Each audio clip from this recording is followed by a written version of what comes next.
Good afternoon, everyone. I'm going to speak about modernism, collective memory, and unconsciousness. I will discuss intermediate elements employed by D.H. Lawrence and James Joyce in their novels to build the feeling of fear among the readers through referral to collective. I mean, this fear of changes, technology, media, modernity experienced by these writers creates neophobia, fear of new.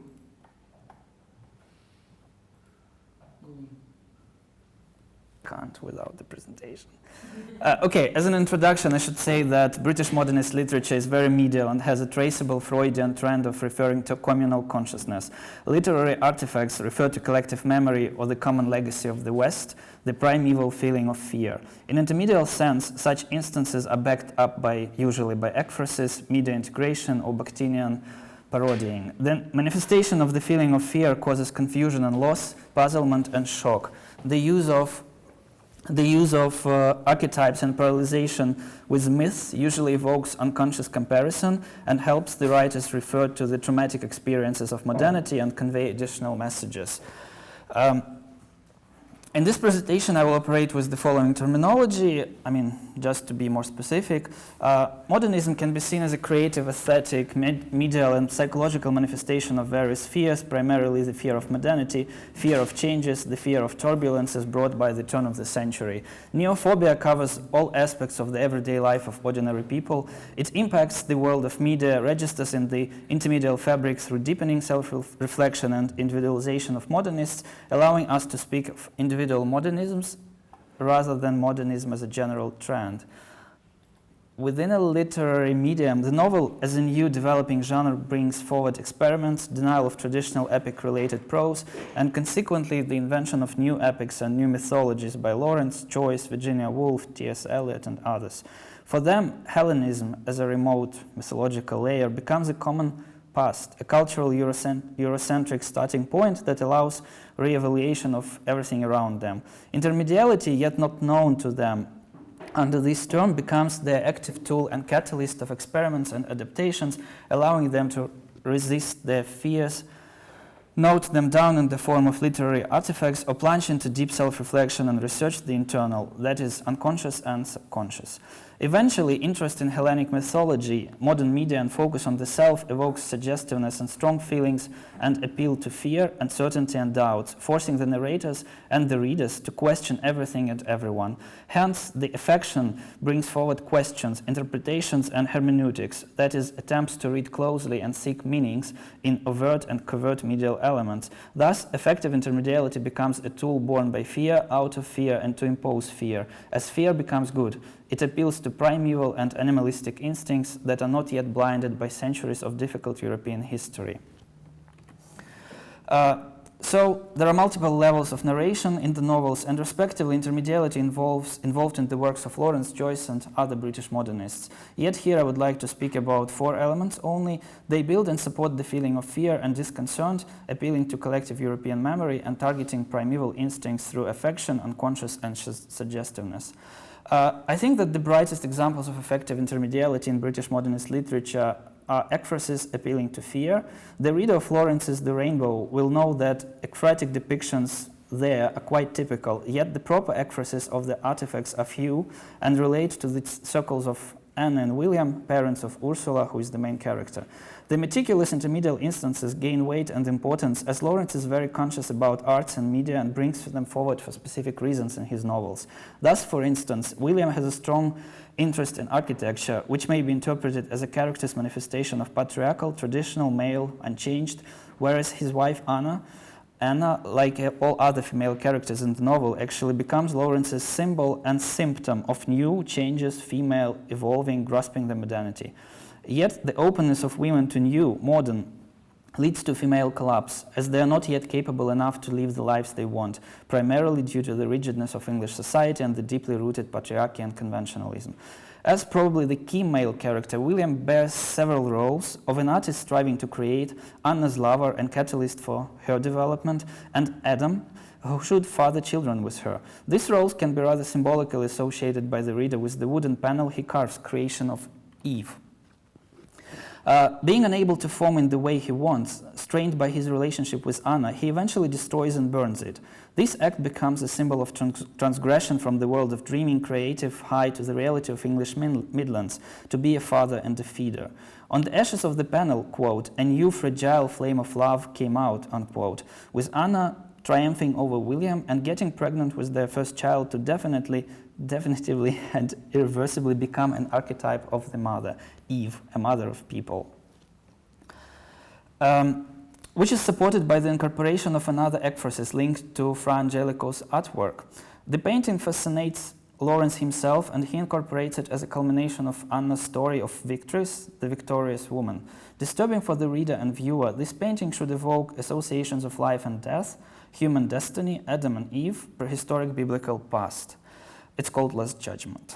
Yet Lawrence's irony is that the ekphrasis which he employs, Anna's perception of this painting, appeals to the cultural traditions, morale and decency preached all over Europe and beyond it for a dozen centuries under the Christianity framework. Being a mother was the only acceptable way for a woman for the time described, and after certain resistance, Anna willingly accepts this mask and role while watching the painting. Consequently, Lawrence's ekphrasis accentuate Anna's love for sunshine, light, and her fear of William as a representative of darkness.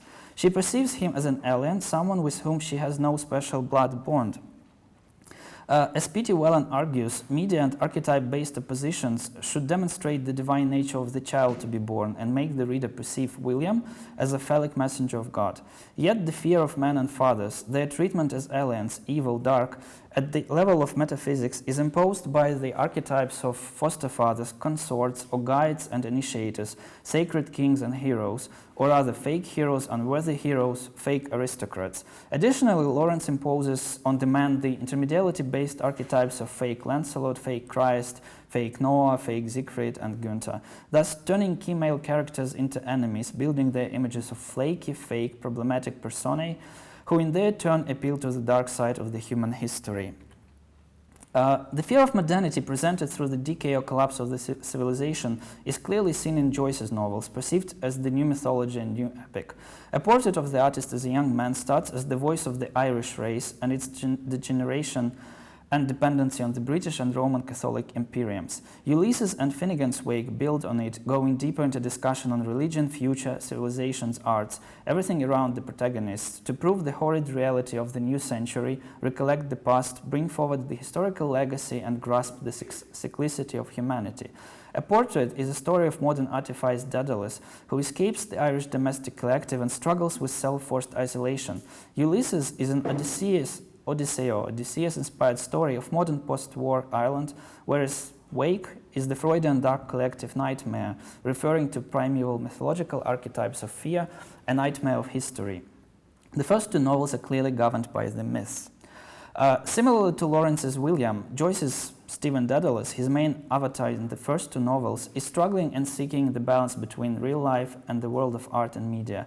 Stephen himself is a dialogic opposition of Hellenism and Irish legacy, of a remote idyllic past and troublesome modern. Linked both to Irish and Hellenic, he combines the roles of an artifice Daedalus and Angus, the Irish god of youth, love, summer, and poetry, yet being dependent on Saint Stephen, Catholicism's first martyr. As his friends explain, the impact of the Catholic Church harms Stephen's creative gift and turns him into a tool for religious criticism. The motive of the artist's curse makes Stephen a unity of things that cannot be united due to large historical, spatial, and temporal differences. The chronotopic disbalance evokes the motif of eternity, thoughts on humanity and its progress, civilization and colonialism of minds and souls through religious dogmas and traditionalism. Rejection of Irish myths by Joyce in his first two novels may feel disturbing and puzzling given Joyce's love for his own country. Yet the folklore, Irish folklore, has too strong associations with Irish nationalists and politicians. Therefore, Odysseus becomes attractive due to his warm humanity, and Daedalus due to his struggle for freedom. Through imitation of Irish oral culture, yet referring to Hellenic past, Joyce creates art of a musical condition which benefits from reading aloud. Intentional focus on listeners and dialogism of the word, especially in Wake, shifts the focus of attention from the subject to the reader-listener, that is, the tensional musicalization and sounding can be seen as a conscious tool for shifting the reader's attention from what is described towards how it is described, and evoking their self-reflection, which is not always a pleasant thing. Thus, the veiled content of certain parts of Ulysses and most of Wake should hint at the topics of island colonialism, dream, fear, media, civilizations, future, but never speak of it directly, so that the readers could reach their own opinions stimulated by Joyce's liberal treatment of media. In this regard, Wake becomes the culmination of Joyce's medial apotheosis and his colossal puzzle, a kaleidoscope of media quotes, a constant rearrangement of elements in new patterns, where the cyclicity and obscurity become haunting at all levels. They are present in phrases, passages, incorporated media, sounding. They cause shock, rejection, or address the fears of the readers, collective and individual, as the destruction of language plunges the reader into a state of dream, coma, and nightmare. And this condition gives you no ability to speak, yet the imagery evokes haunting scenes and keeps the readers very disturbed and undoubtedly affected by overt references and echoes to the Egyptian Book of Dead, Dante's Inferno, Giambattista Vico works, and ancient myths. Eventually, the modernist appeal to Greek mythology and Hellenism brings forward the motive of primeval fear, be it linked to Adam and Eve and lost paradise, or to artists cursed with their gifts, or to feelings of panic echoing the mythological Pan. Thus, Lawrence borrows this theme from letters to E.M. Forster, another British novelist, and speaks of undifferentiated life, which is reflected in modern Pan, the continuation of it in both demons and angels, yet, as in previously shown Fra Angelico's work, always within a conception of the whole, with beginning and the end, heaven and hell, good and evil, circulating between God and humanity. He insists that the light of human consciousness has a liberating potential, whilst the darkness of the unconscious is populated with wild beasts and fears. The conscious demonic-flavored appeal to Pan and Marsyas takes place in Aaron's Rod, a novel where Lawrence names the key character Aaron to employ the prophecy of Isaiah on the exodus of Israelites from Egypt and bring into full play the imagery of flowering. The rod, which is also the flute, brings misfortune onto Aaron, which echoes Marsyas and his loss to Apollo in the music competition, a dreadful diskinning as an outcome. While the flute turns Aaron into mythological satyr, who challenges Apollo, or a disoriented modern Pan, a musical medium produced by the flute is also links the myths of Circe, for whom Aaron becomes her non-divine entertainer, a weak man trapped like a beast. Eventually, Aaron's resentment towards her lover forces him to abandon her. He is not willing to be trapped like Odysseus or serve her as Pan or Marsyas, which symbolizes Aaron's acceptance of his way as a biblical prophet and joining brother of Moses. To be honest, the Pan-Marsyas layer is less vivid in this novel, as it primarily supports the archetypes of Odysseus and biblical Aaron, yet a reed flute and its magic nature, or actually cursed but divine nature, explain the demonic destructive forces of nature which Aaron witnesses in the novel. The satyr-inspired natural brutality can be also felt in Aaron's perception of Italy, which is opposed to the warm domesticity of England. At the same time, the flute also transforms into the symbol of manhood and symbolizes the passion and unity of man and a woman, a satyr type, just unalloyed desire and nothing else. Overall, the combination of layers and media, the imprisonment motifs, allow Lawrence to compare countries and cultures and criticize the epoch he describes. As an outcome, he appeals to the feeling of enslavement, speaking of the working class opposed to the upper middle class and nobility, like enslaved Israelites to Egyptian masters. Lawrence's preaching voice in regard to the Bible echoes Joyce's voice of an Oedipus behind the scenes as a tool of evocation of or response to fear and affecting the reader. Its use is quite disturbing, primarily due to the highly sensible presence of an invisible and unnamed narrator, the ghost of Joyce, a self-reflexive arranger, who tells the readers the story of the Irish past, although in a complicated and complex manner, as if his mind is obscured with the historical pain and fear of modernity. Using a mask of his characters, primarily Stephen, Joyce is changing his proximity to the reader to an extent when reading becomes impossible or extremely disturbing. The absence of clear structural and compositional borders, Joyce conscious eradication of quotations and punctuation marks in the novels makes the text a unified flow of the verbal medium owned by Joyce the Oidus and enhanced by the supporting seemingly alien insertions. As a product of Joyce's dreadful experiences and reflections of his own voice, there are various elements of suggestion, affection, terrification, and appeal to the instincts and collective memory. First, in a portrait of the artist as a young man, the reader may notice the morbid attachment of the invisible narrator to colors and shades, constructing the vagueness of reality as opposed to the bright radiation of hypothetical divine and God-related spheres. The domination of vague palettes and absence of strict lines or clear figures may remind of the sfumato effect of the works of Da Vinci, Rembrandt, Vermeer, or Impressionists and Decadence artists. These colors and effects often involve the painful thoughts of sins and soul. By the end of the novel, the radiance of God, the darkness of hell, and the haziness of vagueness of earth are replaced by the enlightened seeking for freedom, which Stephen directly links to mythic Daedalus. Second, the synesthetic vision of the world by Stephen as an artist, representation of troubles, feelings, things, and processes around him, experiences of his own through the smells, combination of senses, also supported by colors and shades, are disconcerting. The conscious involvement of these medial levels in the text is troublesome, and not every reader will be able to perceive it and appreciate it. As synesthesia targets something beyond the conscious, its use by Joyce may be seen as the employment of another tool of perplexed imitation. Only after an actual trip to Dublin, where color smells are indeed very strong, the reader will see that synesthesia is most probably a tribute to the historical reality, and colors and smells are needed to show the inner world of Stephen and consequently Joyce as himself. Okay, I'll probably jump to the conclusion. To conclude and sum up, I would like to say that the intermediality-related toolkit employed by British modernist writers is vast. Lawrence and Joyce employ various intermedial forms and genres.